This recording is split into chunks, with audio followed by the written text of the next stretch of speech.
अस्सलामुअलैकुम, मैं हूँ तहमीना शेख। ये जो पिक्चर आपको नजर आ रही है, ये डॉक्टर उमर रफीक की पिक्चर है। इन्हें 4 सीटीडी के पुलिस मुलाजिम जिनका ताल्लुक फैसलाबाद से है, इनको इनके प्राइवेट क्लिनिक से अगवा करते हैं, शदीद तशद्दुद का निशाना बनाते हैं और फिर कत्ल कर देते हैं। तौबा इस्तग़फ़ार, कत्ल करने के बाद लाश को बोरी में डाल के इस बोरी को नहर में बहा के घर आ जाते हैं। चारों सीटीडी पुलिस के अहलकारों को गिरफ्तार कर लिया गया है और फिर तफ्तीश भी कर ली गई है। तफ्तीश में जो कुछ सामने आया है, मैं उस पर बड़ी डिटेल के साथ आज आपसे बात करूंगी। दुश्मनी क्या हो सकती है? एक डॉक्टर है, दूसरे पुलिस वाले हैं, क्यों कत्ल किया? इन चारों का कोई मसला था या किसी एक का मसला था? किसी बीमारी, किसी पेशेंट पर इस रंजिश का आगाज हुआ था या मामला कुछ और था? ये वाकया जो पेश आया है, ये झंग का है जनाब। झंग में शोरकोट है और शोरकोट से जो इलाका है विराम, यहाँ से इनका ताल्लुक है। मोहम्मद रफीक साहब हैं घर के सरबराह और रफीक साहब के 7 बच्चे हैं, 2 बेटे और 5 बेटियां। अब बाकी सारे बच्चे भी बहुत अच्छे हैं, लेकिन एक बच्चा जिस पर हमारा आज का पूरे का पूरा केस डिस्कशन है, वो है उमर। अब उमर जो है वो एक बड़ा ही लाइक फाइक, ज़हीन, जिम्मेदार और बहुत वेल ओबीडियंट बच्चा है शुरू से। तो जो फैमिली है वो ये चाहती थी कि उमर को बड़े होकर डॉक्टर बनाएंगे, खानदान का नाम रोशन करेगा।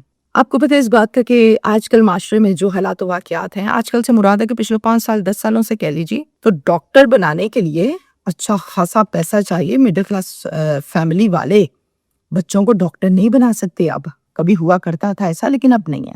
होता कुछ इस तरह से है कि जो उनके वालिद साहब है रफीक, वो कहते हैं उमर तुम पढ़ रहे हो, तुम पढ़ने वाले बनो। फीस कैसे पूरी करनी है? उधार लेना है, बैंक से लोन लेना है, किसी रिश्तेदार से लेना है, कोई जमीन का टुकड़ा बेचना है, कुछ भी करना पड़े मैं करूंगा। तुम्हें मैं बाकायदा फीसेस अरेंज करके दूंगा, अफोर्ड करूंगा, तुम पढ़ने वाले बनो। अल्लाह अल्लाह खैर सल्ला। मेडिकल में एडमिशन लिया। 1 साल, 2 साल, 3 साल, 4 साल, 5 साल के बाद जनाब उमर डॉक्टर उमर बन गए। फैमिली वाले बड़े खुश, बहुत खुश कि चलो जी ख्वाब पूरे हो गए। और फिर जब ये डॉक्टर बन गए तो इनकी जो जॉब है वो जंग सिविल हॉस्पिटल में ज्वाइन हुई। साथ में प्राइवेट टाइम पे यानी पार्ट टाइम पर इन्होंने अपना एक अच्छा सा प्राइवेट क्लिनिक ओपन किया। इस प्राइवेट क्लिनिक पर इतनी मेहनत की कि वो क्लिनिक भी चंद ही दिनों में खूब चलने लगा। हॉस्पिटल में जहां ये जॉब करते थे डे टाइम में, आपको पता है कि फीमेल स्टाफ भी होता है, फीमेल डॉक्टर्स भी होती हैं। एक डॉक्टर उनमें से ऐसी थी जिनसे डॉक्टर उमर रफीक की गपशप कुछ ज्यादा हो गई। ड्यूटी आवर्स सेम थे, वार्ड्स डिपार्टमेंट सेम थे, तो बातचीत कुछ ज्यादा होने लगी। अब आलम ये था, चूंकि डेली मिलते थे, तो डॉक्टर साहिबा अपनी फैमिली के पर्सनल इश्यूज को भी इन पर ट्रस्ट करके इनसे डिस्कस कर लेती थी, शेयरिंग कर लेती थी। ट्रस्ट का लेवल ये आ चुका था। डॉक्टर साहिबा के जो शौहर हैं वो फैसलाबाद में हैं और नाम है उनका शजीलुर रहमान और वो सीटीडी में पुलिस मुलाजिम हैं। डॉक्टर साहिबा अपने मियाँ से बहुत तंग थी, कहती थीं कि बहुत प्रॉब्लम्स है, इश्यूज हैं। अब होता क्या है, एक दिन वो कहती हैं डॉक्टर उमर रफीक से, आपके पास कोई अच्छा सा वकील है? मुझे खुला लेनी है शजील से, मजीद अब इसके साथ गुजारा नहीं होता। चूंकि फैमिली इश्यूज तो वो डिस्कस करती थी, तो डॉक्टर साहब कहते हैं कि हाँ मेरा दोस्त है, मैं उसको कहता हूँ, वो आपके केस को देखेगा और अच्छे से देखेगा, आपको तंग नहीं करेगा, जल्दी काम निपटा देगा। फिर डॉक्टर साहब रेफर भी करते हैं, बात भी कराते हैं और केस को चंद ही दिनों में वकील साहब जाके फाइल कर देते हैं। हेयरिंग्स आती हैं, डॉक्टर साहिबा जाती हैं और डॉक्टर साहिबा के साथ कभी कभार जरूरतन डॉक्टर उमर रफीक भी चले जाते हैं। जनाब शर्जील पुलिस मुलाजिम था। शर्जील देखता था ये किसके साथ आती है, किसके साथ जाती है, बातचीत किससे कर रही है, पूरी नजर रखता था। शर्जील और डॉक्टर की आपस में खुला बारहा तीनों हेयरिंग्स पर खत्म हो गई, यानी खुला हो गई। अब उसके अंदर बदले की आग भड़कने लगी कि मेरा घर खराब हो गया, ये साथ किस लिए आता है उसको। अंदर ही अंदर इस बात पर शदीद तैश आता था। दर हकीकत इनके घर में डॉक्टर साहिबा और जो इनके मियाँ, इनकी जिंदगी जो है वो बड़ी पुरसकून और अच्छी गुजर रही थी। इनको किसी से किसी किस्म का कोई मसला नहीं था, घर में बड़ा खुशगवार और खुशहाल सा माहौल था। जब से ये बंदा डॉक्टर उमर एंटर हुआ है डॉक्टर साहिबा की लाइफ में, दोस्ती के तौर पे या डॉक्टर या जॉब इकट्ठी व्हाट्सोएवर, मसाइल का आगाज तब हुआ। अब सारे का सारा जो ब्लेम है, जो मुद्दा है, वो डॉक्टर उमर पर डाल दिया जाता है ओपोजिट फैमिली की जानिब से। 13 अगस्त को 2023 की बात है, यानी अब से हम हिसाब लगाएं तो 2.5 साल पहले डॉक्टर उमर अपने क्लिनिक को क्लोज कर रहे थे और निकल रहे थे कि अचानक से शर्जील जिससे खुला ली थी वो और उसके साथ 3 उसके और पुलिस अहलकार जो कि सीटीटी में तैनात हैं, ये चारों आ जाते हैं अचानक से। डॉक्टर साहब को जबरदस्ती उठाया, गाड़ी में फेंका और स्पीड लगा दी। अब ये मंजर दाएं और बाएं दुकानदार देख रहे थे। वो क्या करते हैं, फौरन इनके घर इतला देते हैं और एक कॉल पुलिस को करते हैं। फैमिली मौके पर आ जाती है और पुलिस भी आ जाती है, उनको बताया जाती है सारी की सारी बात। अब जनाब इनके जो वालिद साहब हैं जिनका नाम मोहम्मद रफीक है, उनकी मुद्दइयत में उनके बेटे के हवाले से एक पर्चा दर्ज करवाया जाता है कि मेरे बेटे को अगवा कर लिया। अब मैं आपको यहाँ पर ये बताऊं कि चारों के चारों सीटीटी में अहलकार हैं, इसका मतलब है कि हर अच्छे और बुरे से ताल्लुक है, चूंकि इनका तो मिलना मिलाना होता है। अब ये चारों के चारों डॉक्टर साहब को एक नामालूम और दूर जगह पे ले जाते हैं, वहां पर जाकर खूब तशद्दुद करते हैं, इतना तशद्दुद के वो मर जाते हैं। और फिर इनकी लाश को एक बोरी में डाला, बोरी को उठाया और नहर में फेंक दिया।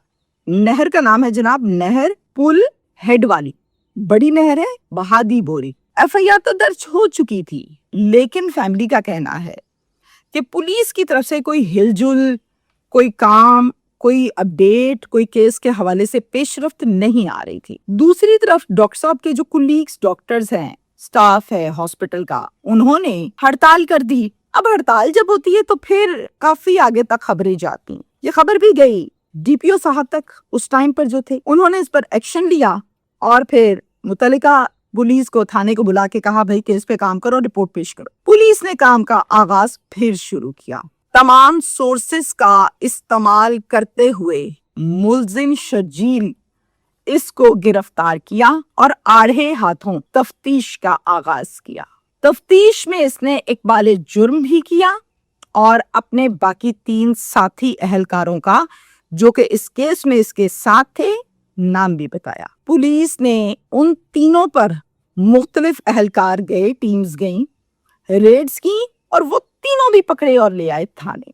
उन तीनों के नाम क्या हैं सुन लीजिए। उमर फारूक, आदिल इकबाल, दाऊद शफीक, ये नाम है बाकी तीनों के।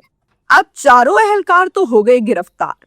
अब नेक्स्ट टास्क होता है बरामदगी का, तो चूंकि बरामद करना है तो इन चारों को डाले में डाला पुलिस की हिरासत में, बरामदगी के लिए ले गए नहर पे कि एग्जैक्टली सही बताते हैं या नहीं, और फिर वाकई वहां से को बरामद करके तौबा इस्तगफार फैमिली के हवाले किया। बाप आहो बका के साथ इस को रिसीव करता है। एक तो उसका बेटा, ऊपर से होनहार बेटा, फिर की हालत चूंकि पानी में काफी दिन से थी, खराब हो चुकी थी, तो देखकर वो एक दुख अलग से था। बड़ी मुश्किल से एहतियाती तदाबीर के साथ इनकी गुस्ल और तदफीन के मराहिल को कंप्लीट करके दफनाया गया। अगवा का पर्चा 365 वाला 302 में कन्वर्ट हो गया, आजाद कर दिया पुलिस की जुबान में कहते हैं।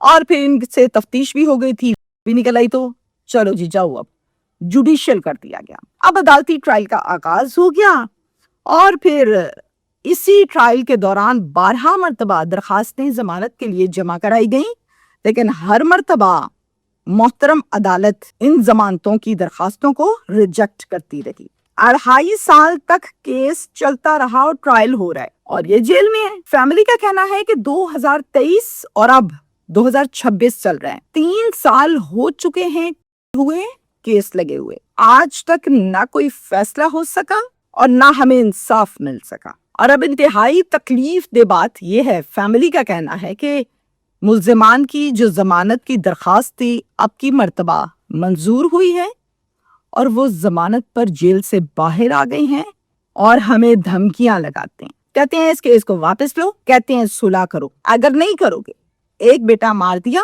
अब दूसरे की तैयारी करो, उसको कत्ल करेंगे, इस तरह से धमकियां देते हैं, धमकाते हैं। बाप का कहना है कि केस वापस लेना और सुलह करना तो बड़ी दूर की बात है, मैं इंसाफ लेकर हटूंगा کروڑوں خربوں بھی پھینک دیں تو وار کے پھینکتا ہوں اپنے بیٹے کے اوپر سے. آپ کو میں یہاں پر یہ بھی بتا دوں کہ ڈاکٹر عمر مقتول جو چلے گئے اس دنیا سے، وہ ایک میرڈ انسان تھا. جو بھی الزامات لگائے جا رہے ہیں ان کے اوپر کہ جس کی انٹری سے ہوا یا جو کچھ بھی ہوا، ان کا کسی قسم کا کوئی افیئر نہیں تھا، کوئی تصور ہی نہیں ہے ایسا.